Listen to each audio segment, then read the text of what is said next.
Going This is live. go ahead. Guys, this is the TapTapKaboom podcast, and we are live with Russ Morland, A.K.A. Lurk. What's up, Russ? Hello. Thanks Lurk, for having me. how are you? Oh, Russ is fine. Russ is fine. Lurk is oh, my alter the, ego. I love these names. It's just like, who is Lurk? Who is Russ? Like a lot of people that I've met through Web3 and NFTs are like, don't show my face. Like, don't even like tell anyone who I am. Like, just that's my screen name. And you're like, oh, whatever. Yeah. So tell us, who is Lurk? Why Lurk? And who are you? Like, if I just met you, like, how would you introduce yourself? Like, I love this question because it's like, Mm, wow, you've got a lot of history. Like, the yeah, floor is I am yours. a I am a psychedelic illustrator that creates mainly characters. Okay. Um, I do a little bit of world building as well. But how I describe myself is just a creative. Like a lot of us, we're in the thick of being creative constantly and all the time. And Lurk itself actually came from a joke with a friend that I worked. I used to work in a skate shop. I worked in the skateboard industry for a while, Yeah. and yeah, so I was working in a skate shop, and we would do art shows there and stuff like that. We had like a little back room. It was really cool. But we'd get a lot of people trying to steal from the art shop, like as it goes. You know, a lot of local homeless people, addicts, and stuff Okay. like that. They try and steal from us, and my friend would call them lurkers, and then he would say that they were void because he was like, they're just void from society, man. They're just fucking stealing from me. It's costing me money. And he was pissed off at them. I get it, right? I see both sides. But like, he would call them lurkers. And then, like, so I did an art show, and my characters at the time, which kind of looked a little bit more cubist at like that time, but they were definitely still my characters. I would just little speech bubbles would be coming off of them. They would just say lurk or void. And then after that, people would be like, "Oh, cool. When is there going to be another lurk show?" And I was like, oh, people like that word was repeated through the art show. And like that art show was crazy actually. That one I sold 25 paintings in 30 minutes. Damn. Yeah, like That's because it fast, man. it was a feeding frenzy. Like so like I think they were all smaller, so they were like that $100 to $200 range. Yeah. And a local artist who's a little more famous, he bought three of them. And then his friends saw that he bought three, and then they went for it, and then they went, and then all of a sudden I'm just like, whoa, they're all sold out. I paid off my student Man. loan in one night. It was great. That I love hearing stories like that. And I only thought that happened like in the NFT world. But the fact that it happened in the real physical analog art world like makes me super happy. Yeah, that was That 2002 when that happened, so that's a long time ago. sheesh, I'm like trying to figure out how old I was in 2002. Not not that old, man. So like you've been doing a ton of stuff since a long time ago. You've had like fine art background, graphic design background. What do you currently do? I mean, like we've just been talking about Dungeons and Dragons. You've given me a little bit of a musical show with the equipment back there. Like I love everything that you do. How has that changed over time? How have things like inputted into your creative practice? I mean, there's Yeah, everything that you do. I'm like, I want to play music. I want those synthesizers. I want to play Dungeons and Dragons. Actually, I want to have gone to art school. Like, at least I've done some graphic design kind of stuff. Like, yeah. it sounds magical. Like, take us through that. I mean, it's magical, but it's also like the hardest slog in the world to try and make money at. So, I Yeah. I mean, like there's not a lot of there's more poor artists than there are rich ones, that's for sure. But Yeah. yeah, I went through art and design in college. This would have been in like 1993. I did 2 years of art and design, and then I did 2 years of graphic design after art and design, and then I did 1 year of fine art. So Okay. art and design was kind of cool because it introduced me to both worlds, right? It was kind of like, oh, here's, you know, life drawing. Actually, I did some theater stuff. I did like some acting. I did like all these other like artistic things that were all enrolled in that one program. I did some pottery, but then we also did some basic graphic design as well. And this is back like when you were still having to typeset stuff with like little metal, typeset, and like you were having to do camera ready photographs for like actually putting into print, and like it was totally different to how it is now. But it sounds so And cool. Like I love that kind of stuff. I wish I could totally do analog. all of that analog stuff now, you know? Yeah, totally analog. Um, and we did have. I remember we had two Power Macs, and they had one of them had Photoshop version 1 and Illustrator version 1.2. Oh, it had And like, Illustrator, not freehand. yeah, so we had to like we would like I'm pretty sure it did. Yeah, that might have been the graphic design course actually, which was for another 2 years. But anyway, really early versions where like if you wanted to get a photograph into the computer through the scanner, you would put it in with this really archaic flatbed scanner. You'd actually have a physical photograph that I'd actually gone to the darkroom because they taught us how to actually like expose our own photographs and develop them. Yeah. And then we would put that fucking photograph into a scanner and then have to leave and come back an hour later because it would take that long to scan in line by line by line by line, and you'd watch these little lines just getting built across the screen of this like really pixelated black and white photograph. Oh, damn. So like, yeah, man, like when I started like studying all that stuff, it was definitely a pretty old school. And then after graphic design, I did really good there, passed with flying colors. I decided to do fine art because I was getting more into like I just I didn't actually like graphic design. I can still do it today, and I still do logos for people, and I enjoy the clients that I work with today. But at the Yeah. time, I so badly just wanted to be a fine artist. I was skateboarding. I loved all the skateboard graphics. I loved like the magazines and the artists that I would see in the magazines. Like, so I just Yeah. kind of wanted to go that route. And then I went and did fine art and decided I freaking hated that Well, because well, well, was that like different because it wasn't like what you saw in the magazines, or it was, but it changed when you started studying it? so I wanted to like so I was so brought up on like Dungeons and Dragons, heavy metal music covers for like Iron Maiden and stuff like that.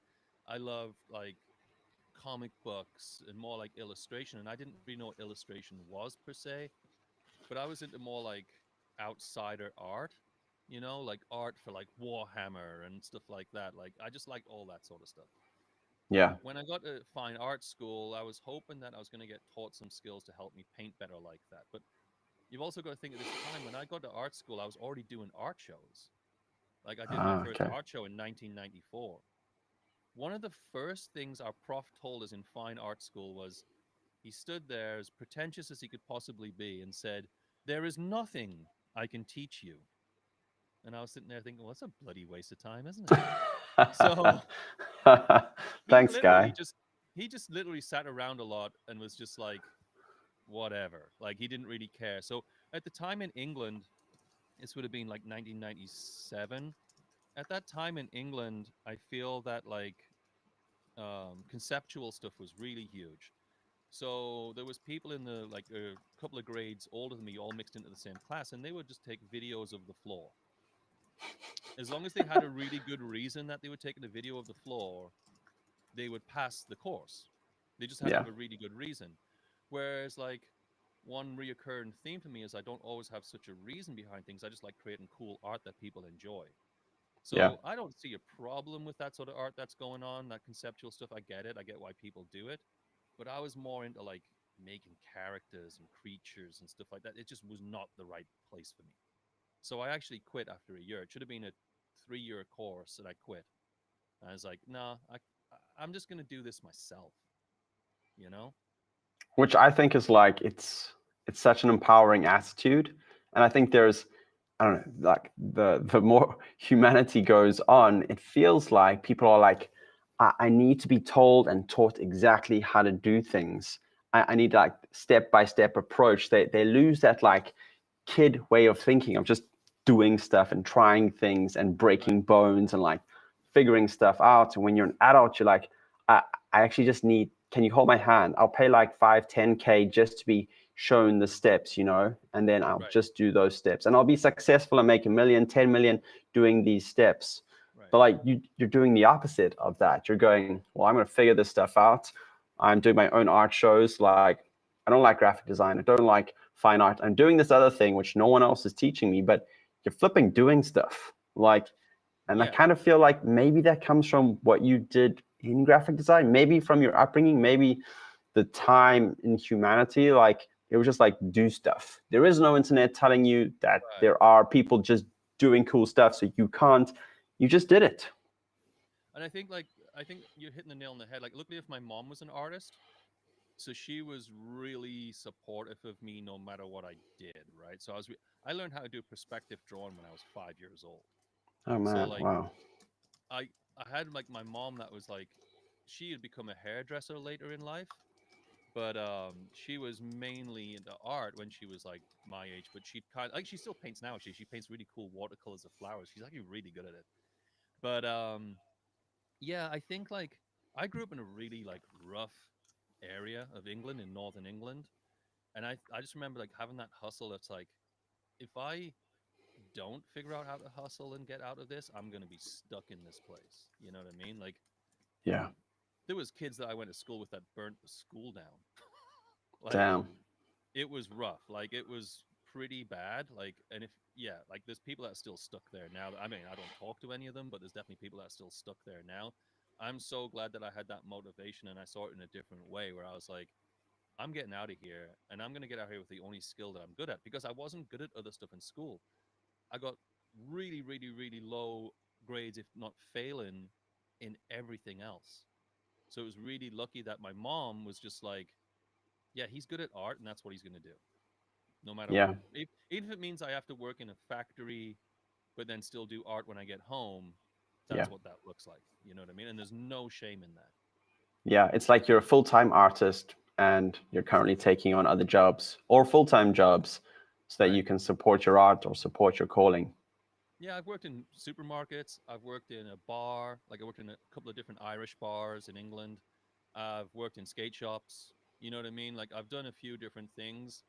Um, and I always just did art at the same time. Like it was always just like we didn't have the distraction of our phones. It wasn't like in England. It wasn't Hmm. just so easy to like watch any TV show you'd want. We only had 3 channels at that time or 4 channels at that time. So Yeah, it's not like we just had access to all these distractions constantly. So a lot of the times I'd like, you know, especially during winter, that was my painting months because I'd be at home because I wasn't skateboarding, so I'd be at home more. It's dark out. I just have a bunch of like scrap pieces of wood that I found because I couldn't afford to buy canvases. So I'd yeah. have all these like scrap pieces of wood that I found, and I would just paint on the wood, or I'd paint on sheets of cardboard, like because I'd go into dumpsters and I'd pull cardboard out of dumpsters and stuff like that. Like I didn't grow up with money at all. You know what I mean? So my mom would support where she could. She worked 3 jobs, man. Like bless that lady. Like Sheesh. she worked 3 jobs to try and just support me and my brother. But like, yeah, like dude, like we just did what we had to do. You know what I mean? Man, that's like one, it's inspiring, like that you came out of a place like that and flourished while other people are burning down schools and stuff. Um, Secondly, I'm thinking like, who cares about the stuff that you weren't good at school? Like everything that like I love about what you do now, like that's what you took out of that. Like I didn't even know what else there is. Like I'm thinking from my school there was like science, like biology, Yeah. like maybe English, maybe computer science, but like the rest of the stuff I'm like, meh. Like Well, I yeah. wish I'd done more creative stuff or just been able to do more creative stuff, you know? Yeah, and I think like I figured out like I figured out what I needed to figure out as far as like math goes. I mean, I own my own corporation. I've been self-employed since like 2003 because I Yeah. actually did 20 years in the tattoo industry, which was all self-employed. So I tattooed for 20 years. Damn. That's super cool. Yeah, so I've done a lot of different stuff. Like, Oh man, that's crazy. So we on like the few chances or occasions that we've chatted, like you've named some stuff that I'm like, I would love to know how to use that or like just have that like general knowledge, like your knowledge of paint and murals and tattoo guns or inks or whatever. Like how has all of that analog stuff like bled now into digital? And how does that like digital work now bleed into the analog kind of stuff? What are uh, the overlapping attributes or inspirations that bleed into both areas. That's a really good way of looking at that. So, like, I'd say actually, interestingly, and I've kind of talked about this a little bit. So, when I got into the NFT space, I saw people were doing a lot of pixel art, which I found hilarious because I actually just did pixel art by default on my computers back in 1987 because that's all it could look like. That's so good. I had a Commodore Amiga that had like I think it was called Amiga Paint or something like that, or Paint Studio. I can't remember the program was called, but everything was pixelated because that's all you could make. So Yeah. I actually did a lot of digital work back in the 80s. So it's What? interesting that like I That's did that. crazy. Yeah, I know, and there's no way of finding it, right? Because it was all on floppy disk. It all got thrown in the garbage can at some point. I often wish that my mom had kept that Amiga because it probably would fire up. It probably would work. Those old solid state computers like that, like with little hard drives in them. I guess the hard drive wasn't solid state, but they were like little tanks, right? So it probably would fire up still, but like I think she probably just threw it out. Like she didn't have space to keep stuff. But Yeah. yeah, so I did start like I mean I drew and stuff as a kid in sketchbooks, but I was doing a lot of digital art back then as well. And then I think obviously through art design, graphic design, it was a mix of both, right? Now I'd say learning all those skills that I've learned, like, I mean, I can use digital just as it is for illustration. It's a really awesome fast tool to get illustration concepts out, or somebody that just needs it for the digital realm in general. Like, you know what I mean? If they're just, hey, we're a band, we got an album cover, we're never going to physically release this, Yeah. so I just do a digital painting. Like I don't need to do a painting. Whereas before, I probably would have actually sat down, measured out a 12 by 12 piece of paper, taped it to a board, and done a physical painting. Then had to get it like shot professionally and then sent to them. You know what I mean? So it's helped with Wow. a lot of stuff like that. And I think I can sometimes blend the two, where like I might have a painting like me and you worked on a project together through the Aviance project, right? Where like I had a painting and then I added digital stuff on top of it and tried to make it so sometimes it looked really digital, sometimes you couldn't tell that it was digital. Like, so there's like it's been fun to blend back and forth between the two things. And I think the digital skills that I learned in the 80s, the analog skills that I learned in the 80s, it's always kind of been going at the same time. There was a period in time where I'd say, like, well, I'd say from 1993 to say 2004, 2005, I didn't own a computer at all. Not a Wow. single, because I was too poor. I couldn't buy a computer. So like all of that, That's amazing. all the training I did in graphic design, it's not like I could go home and then practice at home, Yeah. right? Like I did most of my graphic design stuff I would do on tracing paper and camera ready paper and with markers and like letter set fonts and stuff where you got to like rub them on, like you got to etch stuff or like, you know what I mean? There was all these different things. So like I didn't like really get back into using a computer till later. Even the first few skateboard graphics that I did, I'm pretty sure I did them at full size. So I did like a 32-inch by 8.5-inch wide piece of card paper and painted right on it Yeah. and sent them to the skateboard company as that, like just that, and Wow. let them deal with photographing it and getting it on a skateboard. And That's mental. Like my mind can't really comprehend not having a computer. Like my computer is like my almost like my brain or like my home. Like right, my home could get destroyed. I'm like, yeah, or maybe not even a computer, like the cloud. Like I have stuff right, there, so if you just gave me a computer, connected it to the internet, I could like reassemble like my website, all my files, everything that's on Dropbox and in Notion and on all the internet places that I keep my stuff. right. Like I'm trying to like comprehend what life would look like if I just had no access to, like, who would I be without access to the internet, without a computer? Like just chuck away a phone. Like, yeah, it like makes me think a lot about identity and like what kind of skills do I have. So yeah, I mean, I've read about a guy who lived without the internet for a year, like fundamentally changed him. And I know that technology does change how we communicate, how we live, a whole bunch of stuff. On the weekend, I was at a songwriting camp, and these kids who are rappers, singers, singer-songwriters, were all on their phones, like writing out the lyrics while the producer was like making beats. And I'm like, why are you guys on your phone? They're like, we're writing. I'm like, why don't you have a big book or something like that? I'm like, Right. nope, we use our phone. I'm like, what? So yeah, it's crazy like how that changes things. Do you still kind of feel like you are yourself and the computer and your canvases and like graffiti spray cans, like they're just tools, or has your identity like taken on computers and stuff as well? Or yeah, Yeah, maybe I explore that think a bit. yeah, I think they're tools. I think the phone is an issue. I think that's an issue Hmm. for everybody. Like I think it's kind of hard to escape it these days. I think it's kind of hard to not like have to use it for so many things. Like, Yeah. you know, I booked in my truck yesterday to get like there's a recall on the airbag, right? So I go into the Toyota dealership. Okay, I need to bring my truck in, but I'm pulling out my phone already to look at my calendar. And it's like before they probably would have just given you a business card with the date on. Oh, you just have to fucking remember, right? You'd have to be like, oh, okay, I'll just remember to like write this down on the calendar that's on my fridge when I get Yeah. home. Yeah. So like I think like that I see them as tools, but I do feel like the phone is a bit of a problem because it's where I do mainly all my communication with every human on the planet. Yeah. So yeah, I don't know. Like I have three computers. I have the one we're talking on is just for music.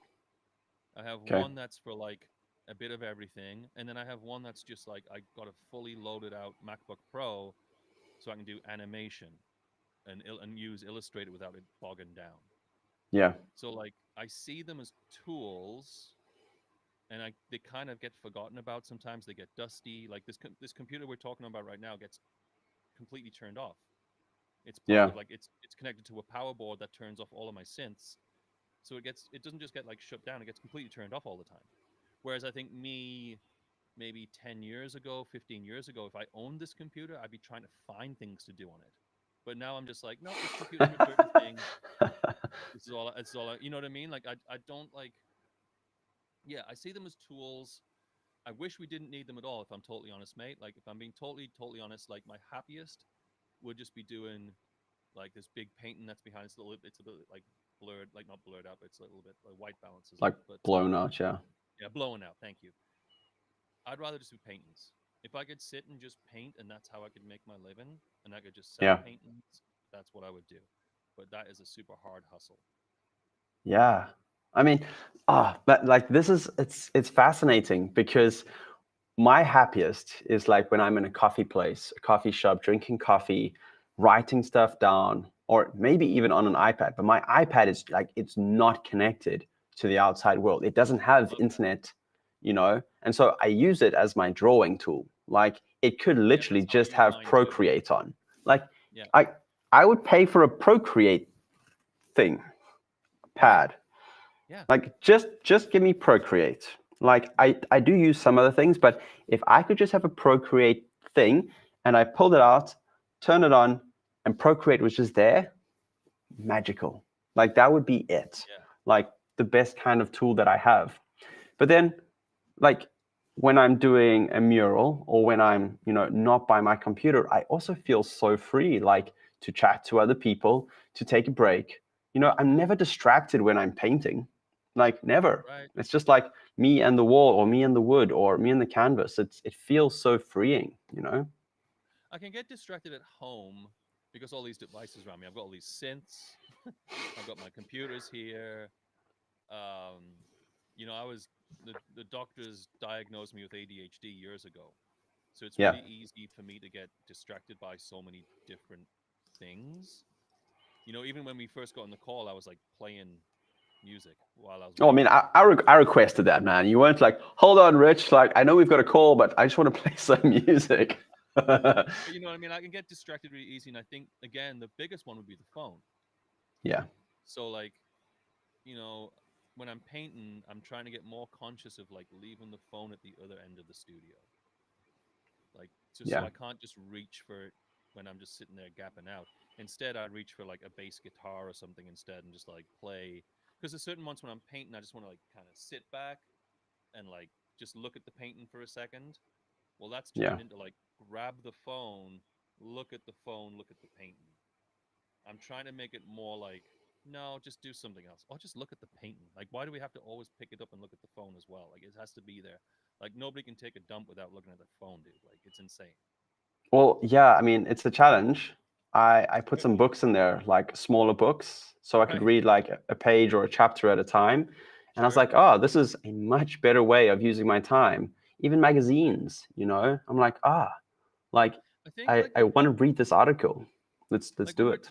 when we're talking about this, sorry, I didn't mean to interrupt you. That's an No, that's unfortunate thing that I cool. can do sometimes. Um, when we're talking about this, what it makes me think is like the problem with the phone is that's somebody else's imagination you're looking at. Mm, But with the book, it's somebody else's imagination within words for sure.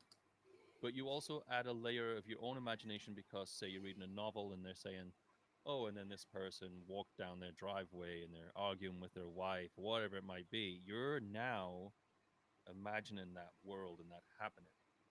So yeah, you're actually tapping into another part of your imagination. yeah. Still, it's still guided for you, but with a phone, it's more like, well, you're tapping into being marketed at adverts. You're getting somebody else's idea of what imagination is.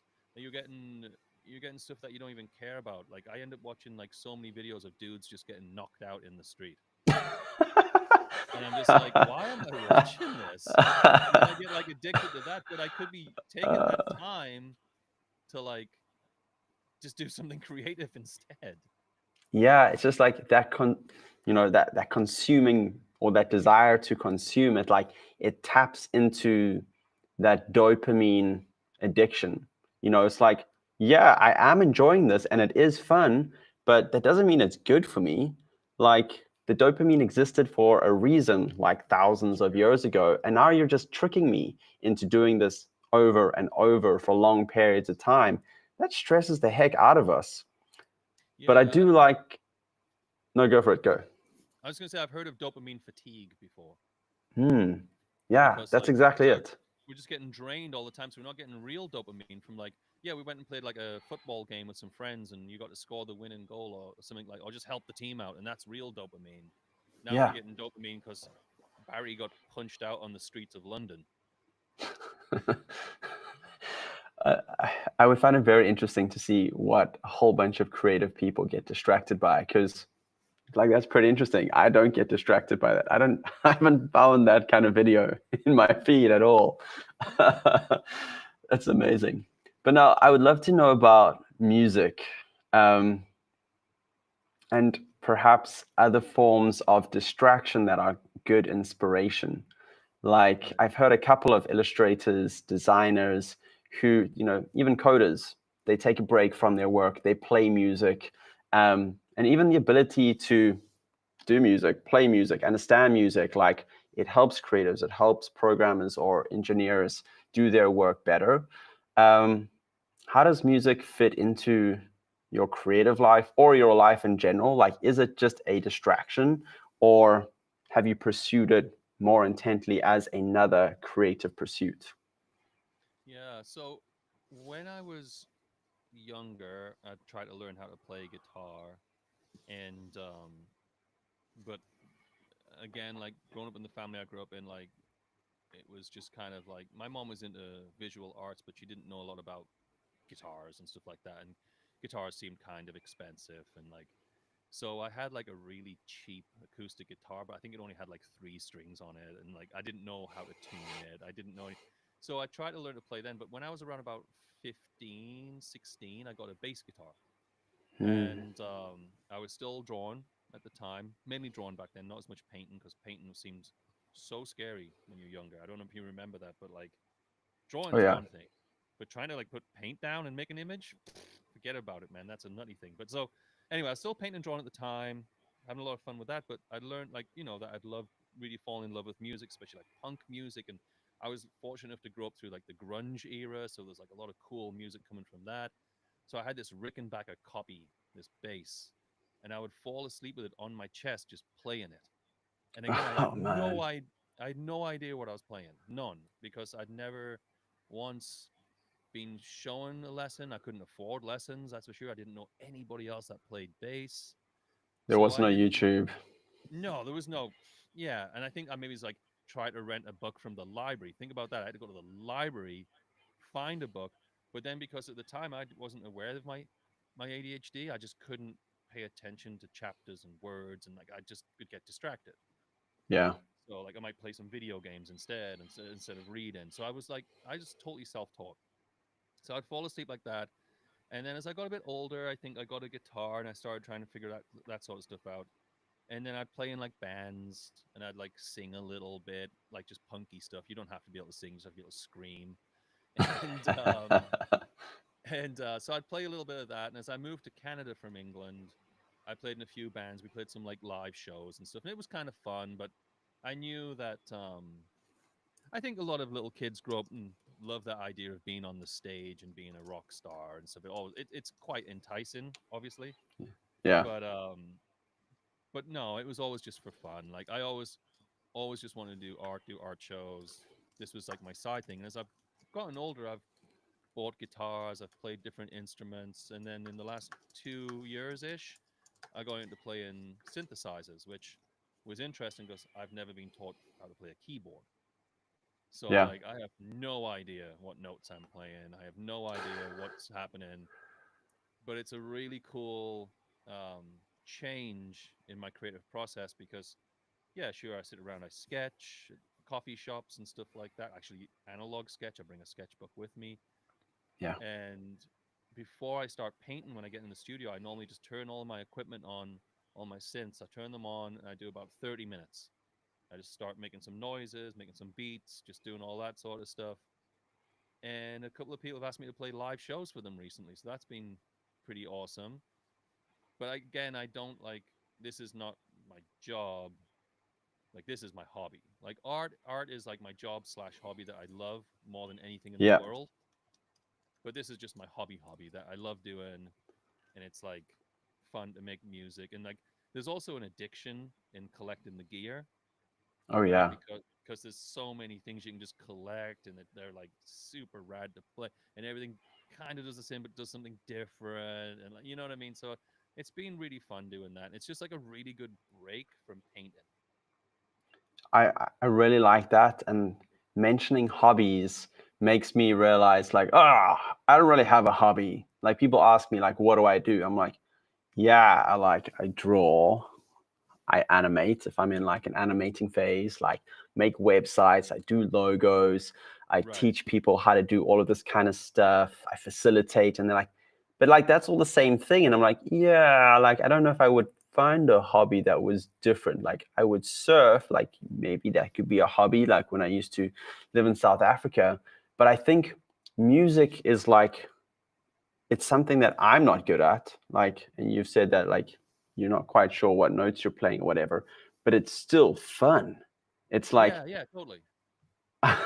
it's like I love doing this. I don't know what I'm doing. People like it. I like it.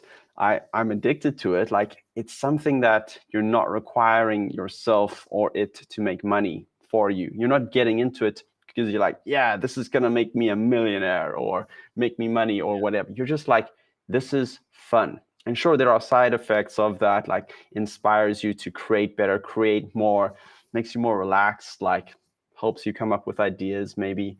But like that hobby aspect, that play aspect, man, that's important. Yeah, and we can forget to play sometimes, I feel.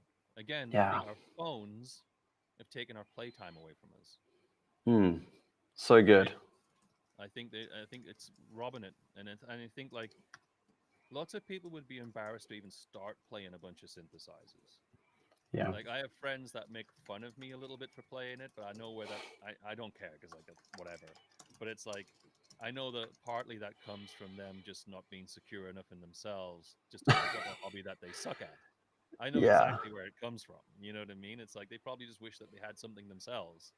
So Yeah. it's like if you're listening in and you want to start something, just go start it. Like you want to learn salsa dancing, but you're worried that your friends are going to make fun of you. Who gives a shit? Go do it. Yeah. They'll laugh at you until they don't laugh at you. And then they're like, oh damn. Oh, he's good at that. Like, how did you get so good? It's like, yeah, I Right. remember like 5 years ago when you were laughing at me for like, trying to dance on the dance floor and I didn't know what was going on. It was like, Right. yeah, to get good at something, you need to be bad at something. And it is Yeah. difficult, especially when your friends are like, that's so weird, or you're sucking at that. And like, and I don't think it even matters if you're bad at it forever. The only time that ever is an Yeah. issue is when you're delusional about it. So when you're telling people that you're the shit and that Yeah. your shit doesn't stink, but then I'm looking at it and being like, yo, your shit stinks. That's a problem. Like if you're being delusional and you're using your ego and narcissistic about what you're doing, that's an Yeah. issue if you suck. If you're Yes. good, that's a different type of issue, Yeah. right? Because then you're just an asshole. But like, I think like, yeah, just suck at something for a long time. You might suck forever, who knows? But if you would really, really genuinely enjoy doing it, that's Yeah. what's cool. And I think that, like, when I tell people about creativity, like, that's what I want people to get into. It's like your life might suck, but if you can do something that lights you up for 5 minutes a day, pick that thing up, read that book, play that synth badly, like Mhm. go surfing, go skating, like whatever it is, at least for 5 minutes a day or a week, like go do that thing. Like Yeah, make the time for that. So yeah, I that's think how it's really cool that you've done that. D&D's been for me. Playing Dungeons and Dragons is like it's just been this thing that I just love so much, and it's helping my creativity, and Hmm. I can't get enough of it. Like, you can't just do it for 5 minutes. Unfortunately, it's normally hours. But like, but you can in different ways. Like you can create characters, or you can write some stuff down to create worlds and stuff like that. And so, like, that's my other thing that would be a hobby that I absolutely love doing. Like Yeah, before, like I mean, I skateboarded for 30 years. Until my body gave out. I have a hip replacement, so I don't do it as much anymore. So sure. like, and I did judo as well, which I absolutely loved. Okay. So, but like again, with injuries and all that sort of stuff, I couldn't do it as much anymore. Well, I can't do it at all now. But yeah, like I've always had things that I'm super into and that I get like obsessed with. You know what I mean? And then Yeah, sometimes the obsession just sticks. Like with the D&D stuff, I just started playing, but I've been drawing fantasy characters since I was like 5 or 6 years old. I yeah. started making my own board games when I was 5 or 6 years old. You know? It sounds a lot like things in your life. I don't know. There's like pathways that you're actively walking on, and then one day it like links up with some other pathway, and you're like, oh, I've pretty much just been like doing like preparatory work for this one thing the whole Yeah. time. Like this just makes sense. Like look at this. This is perfect. Like why didn't anybody tell me about this? Like come on. Yeah, and Yeah. like, and not everything has to make money, and not everything has to be about that. You know what I mean? Like, it just doing stuff that you absolutely enjoy doing with other people, by yourself, wherever it might be. Just go for it, man. You know what I mean? Yeah. Man, I love that. I want to switch a little bit Yeah. into more, or maybe other things that inspire you. What have been some things over the years that have changed how you create? So, like music has changed how you create. Maybe Dungeons and Dragons have changed how you create. Have there been any other experiences that have changed how you create? We can maybe talk about the move from the UK to Canada. Are you still in Canada? Are you in the US now? No, I'm in Canada. Yeah. Okay, Canada. So maybe we can chat about that and how that affected your creativity, uh, and also why the move. But then anything else that has changed, like how you think, how you create, how you perceive success, things like that. Yeah, I came to Canada in 2000. I came here, and I instantly found that like it was maybe like better for the style of art that I do here. Or I was the new kid in town, so maybe that was just it. Just felt like everybody's like, oh, like gassing me up a little bit, like, 'cause you know, Hmm. you knew, right? Yeah. It's a pretty small town, so it had like a pretty good music scene, and it had an okay art scene. I think within like the first 6 months of moving to Canada, I did an art show in a record store. Okay. So like there was definitely opportunities here to do art. But as far as the style change, and I think like what one thing that was really interesting in the style change was, and it didn't happen, I would say, like right away, but like definitely the influence of more nature here. You know, Okay. like having that like I'm surrounded by forests right now as we speak, kind of thing, right? It's just nature. There's so much nature here. So I Yeah. think that kind of came in as a bit of an inspiration, especially later on. When I was first getting here, I was still doing a lot more like abstracty cubist characters. I'll have to try and send some to you at some point if I remember. I've actually Yeah. got all my sketchbooks from those early periods. When you go through them, you can see a very obvious transition into how I paint now. Around about 15 to 20 years ago, I'd say, like about 15 years ago, my art really decided to take this turn into taking those characters and developing them a little bit more. And I Yeah. think that was because of gouache, because I started using gouache a little bit, and then I started getting more into that, Okay. and it just kind of changed how I did my characters. Um, and I was reading stuff like Juxtapose, seeing all those sort of like cool, like almost comic book slash style illustrators that were in there, and thinking to myself, oh, that's like something I could do. Yeah. Interestingly, the biggest thing I used to get was like, "Oh, you're like Adventure Time or whatever," and I was like, "Well, that's funny because I've never seen Adventure Time, and I was doing this before Adventure Time even existed." Yeah. So, I'm not saying Adventure Time's like me. I just think that like styles can develop in a bubble without Yeah. anybody around you. Like, it's just like there's only so much you can do with a pen, like a pen stroke. You know what I mean, or pencil stroke. Like, there's only so much you can do, right? Yeah. So I think like being in Canada definitely helped like me feel a little bit more in touch with nature, with green spaces. That's why I think a lot of my creatures and characters just exist in like alien type of forests, you know. Yeah. The other thing that really changed it was like when I started tattooing, 20 years ago, um, we we're working in what we would call a street shop. So a street shop essentially is a sort of tattoo studio where you go in and you just choose something, and you normally get tattooed that day. So Yeah. it's like there's flash. There's like a bunch of little like what we call flash, just like pre-made designs to choose from. You can try and do things on the fly, but it actually made like tattooing was the best like um, art course I ever took. I'd say Okay. because if you want to make money, then you got to understand that like basically whoever comes through that door, you're gonna have to be able to draw whatever they want, or if they choose some flash out of a book, you got to be able to trace that really well. So Yeah. I was tracing like all these different designs that I would have never sat down and just drawn myself. Yeah. That's really interesting. Like you're doing tribal armbands, realistic dog portraits, script. Like I was Oh man. doing whatever came through the door because finally at that point as an artist I could make consistent money Yeah. because it's crazy consistent money. And I started tattooing when it was still really in a heyday. It's like now it's really oversaturated and like a little bit different, I feel. And it's one of the reasons Hmm. I didn't want to be into it anymore. One of them. There's other reasons too, because I have nerve damage in my hand from breaking my knuckle. Oh But damn. just having all of this art exposed to you and having to draw that quick because if you don't, you're not making money. And at the Yeah. time, me and my ex-wife, we had a daughter.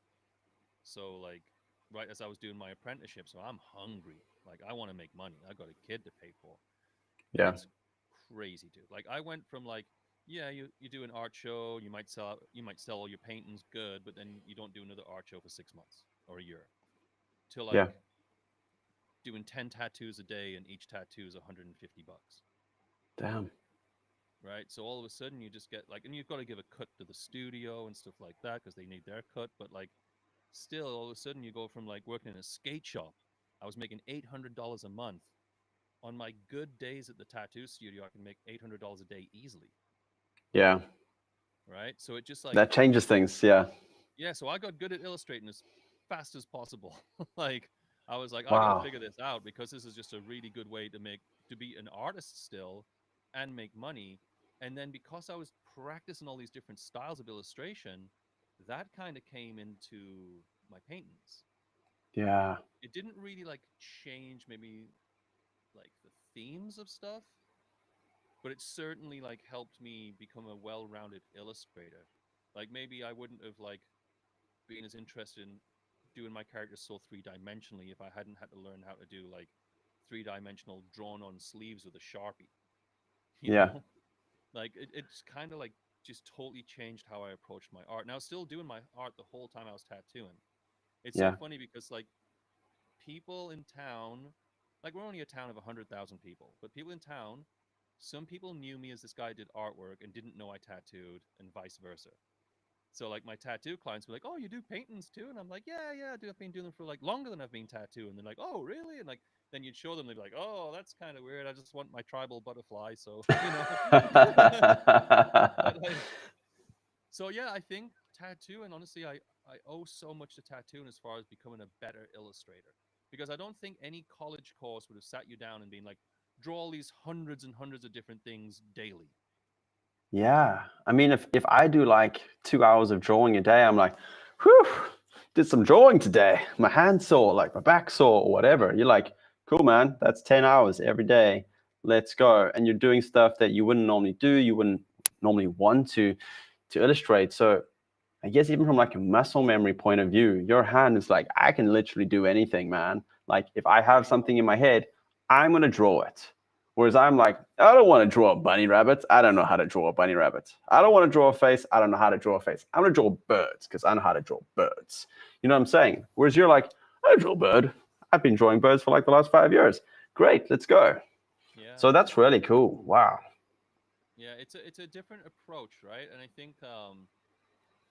think I really do. Like I said, I owe a lot to it, and it comes with its nightmares and headaches as well. I mean, like dealing with Sure. clients and all that sort of stuff.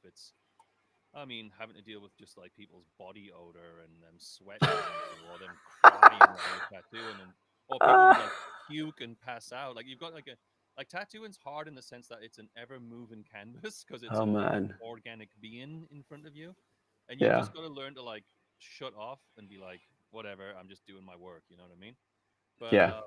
yeah, so I think tattooing like definitely helped it, like I said, and then like just traveling and doing art shows more. Like I've done art shows all over in the States, some in Europe, obviously, and then like some in Canada too. And I think just being exposed to like different like areas, like when I did a couple of art shows out in Montreal, and like Yeah. and just like how cool and accepting of like murals and graffiti they were in that city was Yeah. awesome.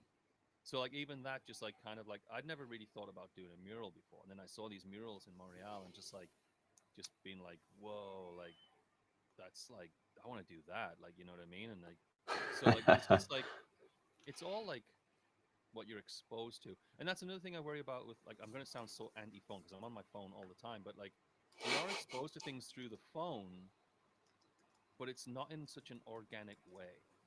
Yeah. And we are still organic creatures at the end of the day, like, and I think we need to remember that and like be really cognizant of like how we learn. Yeah. I mean, I encourage people like if they ask me, how do I get inspired? I'm like, go walk in your city. Like or Yeah, go to another city, like go into an art museum, a gallery, like go have drink coffee, like meet somebody, like take a tour, like feel things, like go see how big a wall is. Like think about that when you're like a little digital artist creating NFTs like this big. yeah, Like it changes things, like smell changes things, drinking wine, drinking coffee, like right, tasting things. It's like absolutely, oh, I get it now. Like feeling the vibe of a gallery opening in a really cool arty city, like it feels different to one that is not arty or not vibey. Like yeah, walking around Berlin or London, it's different to walking around Amsterdam or Rotterdam or some other place. So yeah, like I feel that mhm, that need for I don't know, like real life exposure.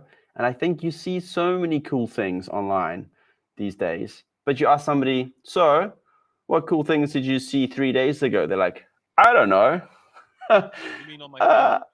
like on my phone, like maybe I was, maybe I can't remember. Like there was this maybe this one thing about a kid, and I don't know. So it's just like it's super temporary, super like Yeah. ephemeral. Like it's in, it's out, but you can remember stuff that you see in a gallery, like the vastness of it, like Mm. the night watch or some of these like naval battle scenes that I see in Dutch museums. I'm like, I want one of those in my house. They're Oh, huge, you they're would love it. beautiful, like they're Yeah. just like smoke and gunpowder and fire and choppy water and oh, And I'm the like, actual yes please. technique and how realistic they look. Like I can even remember like actually last time I was in Montreal, I was like I went we just randomly me, my wife and daughter were walking down the street and there was a Marc Chagall exhibition going on, who had been Yeah, such a favorite of mine when I was a kid. And it had some of his theater costumes, it had some of his paintings, it had some of his stained glass that has like survived over the years. And I just amazing. got to walk through it, and I can still hear my footsteps in that gallery. Yeah, I can still like smell the smell of being in that gallery, the vibe of the light and the people, but I can't remember much else about that trip, mm. right? So like I think galleries are absolutely important. Like I think I'm just so scared that we lose ourselves. And don't get me wrong, like I love technology. Like I use technology all the time, you Yeah, know? I think you got to keep your feet in both worlds. I think that's a good like balance, right? Humans are terrible at balance. We tend to yeah, it's like we tend to black or white. swing one way or we swing the other way, right? And it's just like no, like stay in the center, put both feet in. Like yeah, sure, swing towards the digital stuff, swing towards the physical stuff, but just stay in the center and enjoy both of it. You know? Yeah, I mean, I when you're talking about like feeling, seeing, but you can't really like remember exactly what it was. I remember seeing a Jean Tinguely Mm. exhibition in Amsterdam, and I was just these machine things that he built. I was like, they're so big. Like, how did you get them from like one place to the other? Like, how did you build them? How did you think about it? Like, everything that I like at that time conceived of was on a phone. It's like Right. or on a computer. Like that was my canvas. And I'm seeing this stuff. It's like it's huge. It's bigger than my house. I'm like, where did you make this, guy? And it's moving and it's beautiful and it takes up space. And I was like, wow, like there's so much more to art and creativity than like what you see on a computer, you know? Um, but now I want to ask you about, so like you're chatting about having a foot in both worlds. Your stance on AI. Have you used AI? Have you tried it? What are you thinking when it comes to AI? Well, Because this is, for a lot of people, this is a black and white issue, right? I hate it. I think ignorant is the word I would use. There we go. But within that, I also understand why people would use it. I hate it based on if you now have listened to my journey, it makes no sense at all. I've always Yeah, tried to do things analog. I've always tried to find my own way. I've always come up with my own creativity. I've always worked on that. So I don't need to type some words into a computer and have it make an image for me. That's not what I yeah, want to do. I also am fortunate enough to have the skill that I don't need to do that. yeah, The applications that I did, like here it works for, is like, somebody that might be like, say, disabled and they can't paint or draw anymore, or they never could. Well, now they can maybe prompt a computer to create art for them. Stuff like that. yeah, I get that, right? Like, I get stuff like that. And I also get why people just use it in general. Like, I understand it's fun and all that sort of stuff. I just like poor people just be like, just don't like don't lose human creativity because I don't care how much you want to argue that this is human creativity. It isn't. It's an algorithm. It's maybe stolen images. It's certainly images that are like fed into a machine that regurgitates them.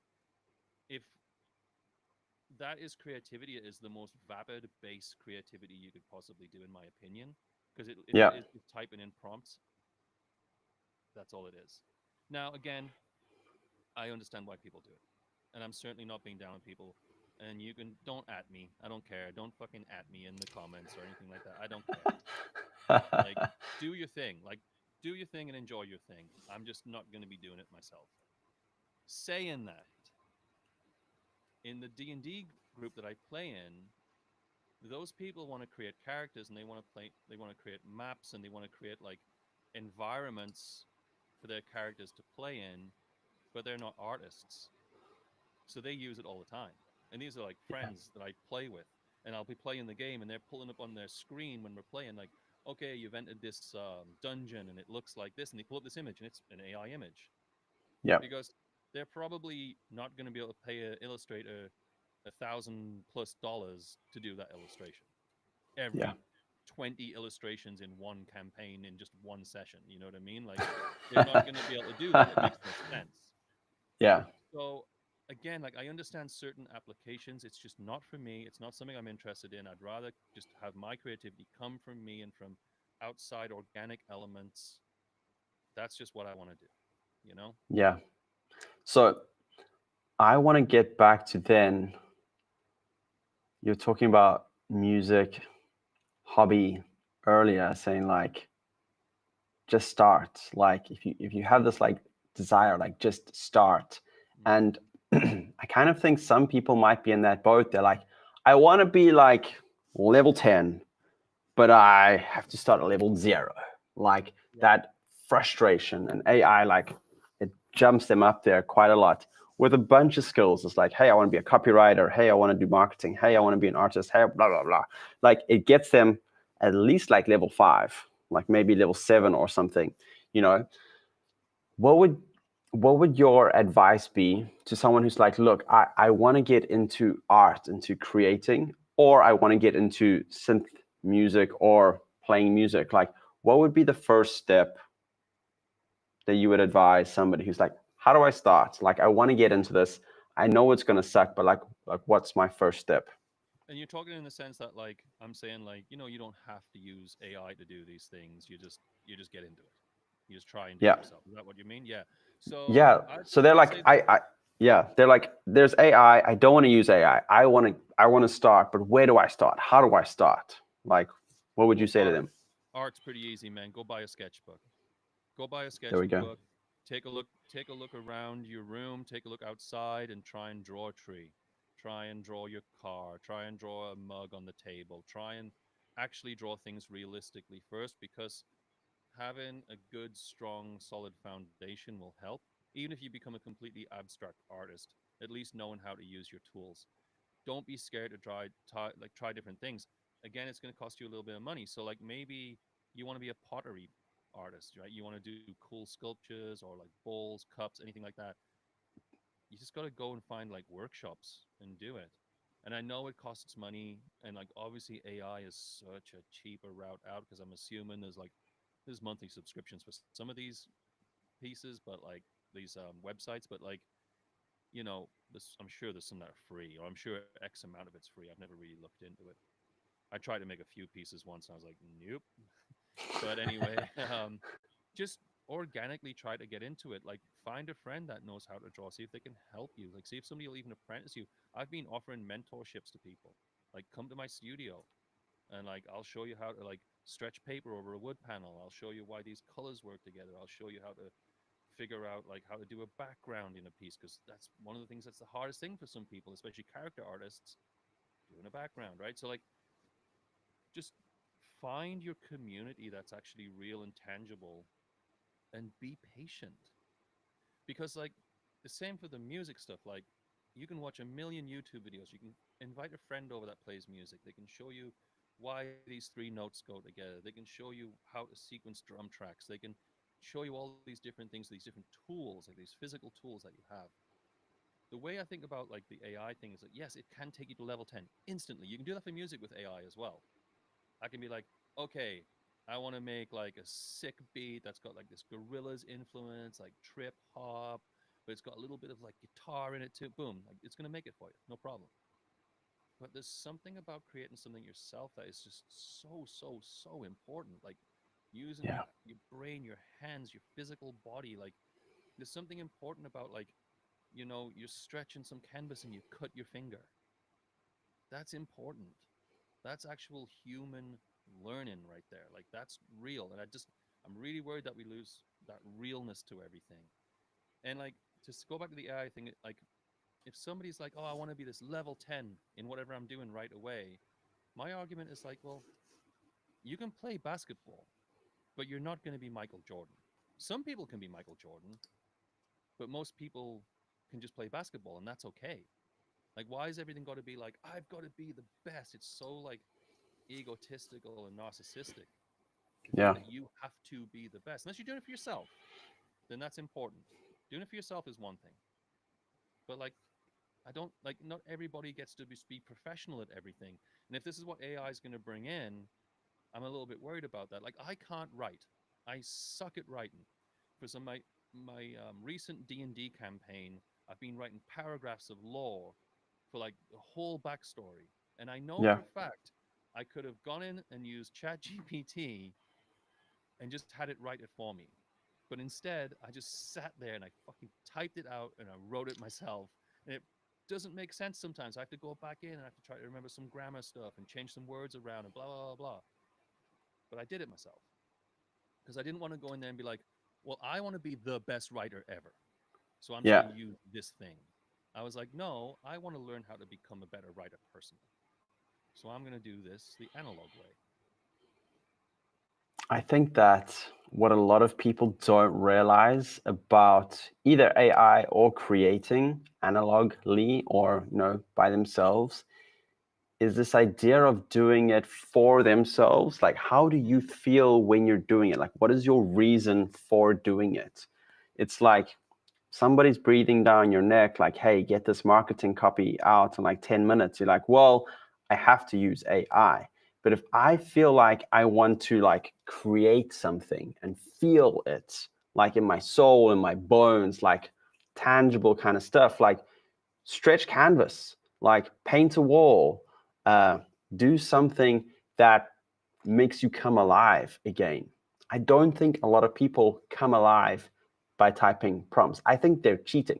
They're like, I don't have to pay somebody. I don't have to go through all the levels. I'm just going to do this. But it's like, yeah, but you're missing the magic. Like you're missing what it feels like to paint something. You're missing what it feels like to like put this little jack in here and hear this buzz and then turn this Yeah, knob and hear this, like that kind of stuff is magic. And so like it is I absolutely. would I would say to people like take 30 days at least, pick one thing and be hungry after it. Ask your friend who knows how to do stuff, like phone artists in your city, like get in touch with them, go to workshops, geek out on YouTube videos, and then do stuff for at least 30 days. 100 days is even better, and then feel what happens after that. Like go through the stuff that you suck at and then start to see like what you get better at and how it makes you feel. Yeah, honestly, I think that's hitting the nail on the head. And again, like, I'm not trying to alienate people. If that's what they want to do, go for it. Hmm. Like, I'm prefacing this whole thing with this. It's just not for me because of my journey. Yeah. I just don't want to lose being human completely, And I think it Yeah. is part of being human. Like, I think, honestly, like, it's just a no-brainer for me. But, I'm sure somebody's going to be mad at that. I've said this now because it's like you said, it's polarizing. Yeah. It is. I think there's that reason why people do it that Hmm. you can't like add into an argument. It's like why do you do this? Oh, well, that's pretty personal. So you can't like change people's personal reasons for doing it. Absolutely. But I definitely think like if somebody wants to create, like if creating is their reason, and if they're getting into AI because they want to create, I think it could be a gateway drug. It's like, ooh, this is cool. Absolutely. What else can I do? How can I feel like I'm actually creating more? You know? Yeah. No, absolutely. I Um, mean, like, I don't think it's the worst thing in the world. I don't think it's the best thing in the world. Uh, I think I'm going the opposite direction. In like some ways, I've been thinking about opening up my own physical Lurk store. Like that, I'm going Oh, that way.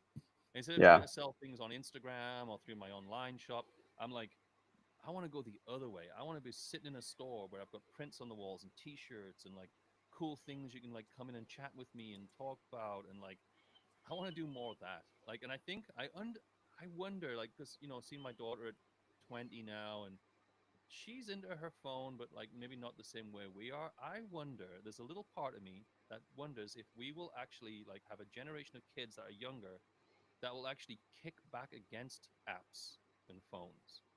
yeah. Because when you think about it through history, we tend to not want to do the things our parents do a lot of. We think Oh, that's yeah, dorky and weird, right? So like why would like when the CD player came out as a teenager, why would I still be buying records? That was for the old people. yeah, You know what I'm saying? So it's like I think that there's a real moment there that we might actually find that this kids are coming up and they might go way more analog because they're just sick of everything digital. yeah. I hope. That's my hopes. Well, I definitely think there'll Somebody be gave me a uh, thumbs up. I don't know who that was, but that was nice. like at least some kids will do that, right? Right, some. Yeah, not all. I mean, I understand. And I understand how globally being digitally connected is absolutely important. It shows us great things. It shows us atrocities. People can't get away with shit like they used to. Like, or at least they are getting away with it, but we just get to see them get away with it now. You know what I mean? Like, I think there's really good things about being connected. I would just love to be able to sit in a store. I'm almost 50 years old. I would just love to be able to sit in a store, chill out, do some painting. You hear the little doorbell come. Somebody walks in. Whoa, oh, cool! I just got transported into a different world. I didn't know this store was here. Like, wow, Yeah, cool! And you're inspiring them, and you're like, it's not about my ego. It's not to make me feel better.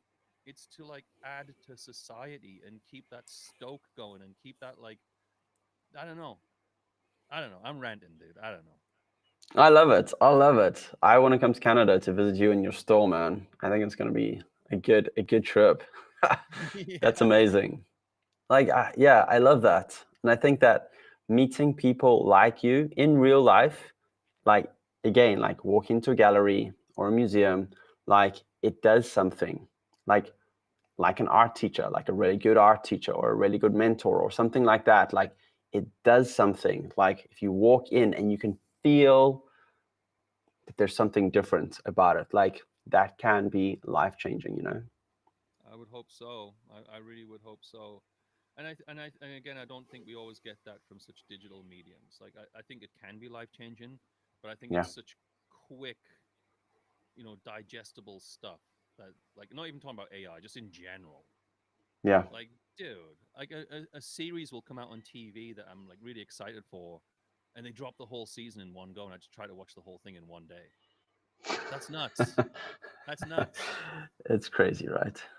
I should just watch one of them and then go and do some other fun stuff and like but we just get like we are so set up to be just addicts and just be addicted to like media and things hitting us and it's I think we Yeah. just need to hit the brakes just a little bit, you know what I mean? Just pump the brakes. Just pump them. Yeah. 100%. Well, it is 10 past the half hour. I have no idea what time it is where you are at. I know that I could chat for days, hours at least. Um, it's been really good having you on the Tap Tap Kaboom show. I appreciate your time. I appreciate your experience, but also like the range of experience, the range of things that you have done, that you can do, that you can speak into. I feel like such a baby compared to what you're capable of. I'm like, oh my days. Like, I just want to like get inside your brain and be like, oh, I want to learn all that kind of stuff. So thank you. Cool. I appreciate your time so much. And your website is lurkarmy.com.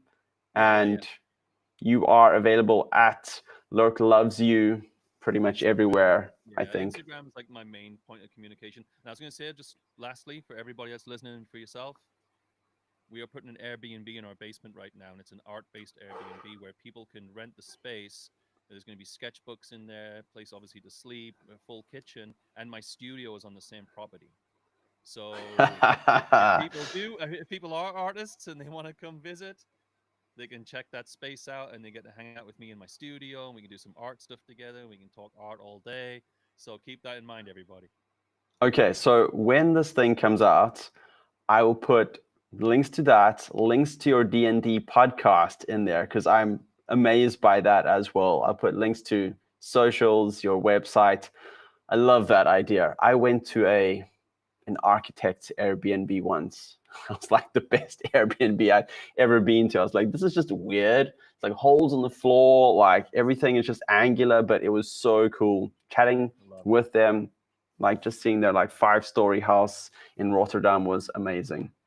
So Awesome. thanks for joining us. And Oh, thank yeah, you, man. It's been great. You're yeah, honestly, you're really great at interviews. Your questions are great, and you need a pat on the back, my friend. You're really, really, really good at interviewing people, and you're a great teacher. thank you. I appreciate that. I love this. Like I could do this all day. That the only way this could get better, or the only two ways, would be in person plus coffee. Right. Like, Yeah.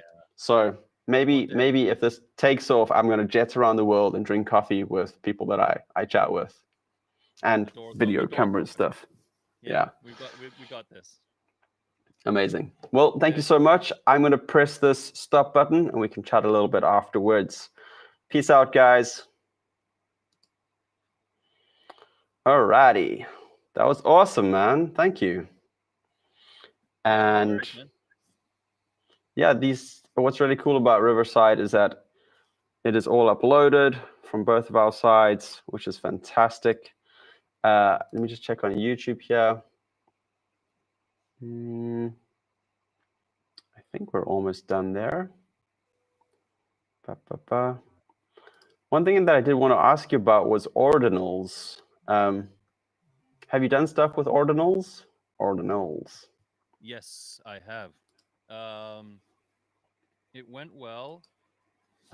Their community is very supportive, Okay. but if I'm being totally honest, I have a very hard time with the NFT space, and I'm not sure how much longer I'll be in it or in what capacity. The Yeah. main the main reason being is I don't I really don't like the feeling of being flavor of the month. I think there's a lot of gaslighting that happens. I think people really make you believe things and big you up and make you feel great at one moment and then pull it all out from you the next if you just maybe do something wrong that they don't like. Or not even not wrong. Wrong's not the right word, but like you know what I mean? I'm Yeah. just getting a little tired. I was tired of it 2 years ago and I'm even more tired of it now. So like I think Ordinals was great. I think the community I got into was awesome. I love the fact that it is, inscribed on chain. I think that's awesome.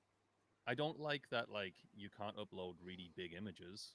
I think it's like, it's good if you're doing like really pixelated stuff or small stuff, Yeah. but that goes against my very nature of wanting to try to make things look nice and polished. Yeah. Um yeah, I mean I'm still doing stuff on AVAX on Salvor as well. Like I mean, it's good and I meet a lot of people, but to be totally honest, man, like I can talk to you all day because we can talk on the same level as being creatives. I just find a lot of the times, like, even though you did help me with the course that we did together, like, I just have nothing to talk to people about. Like, because I come in just wanting to talk about art, and most Yeah. people want to talk about art is 10%. The rest of it is meme coins, investment. Is coins going up? Is coins going down? Is artwork? And is it worth anything anymore? Like, it is this whole mountain of other stuff It's just that like I pure can't. speculation. Well, I can't keep up with it. It's just too much. Like you know, we didn't even scratch the surface of how many things I've done or do in the interview that we just did. So for me to pay attention on all of this other information that keeps coming at me, I'm just like, I just want to make art, dude. That's all I Yeah. want to do. I want to make art and upload it. If you want to buy it, that's lovely. I can't guarantee it's going to go up. I can't say it's going to go down. It's just if you like buying art, then buy art from me. If you don't like buying art, then whatever. You know what I mean? Like move on. But like I don't know about you, but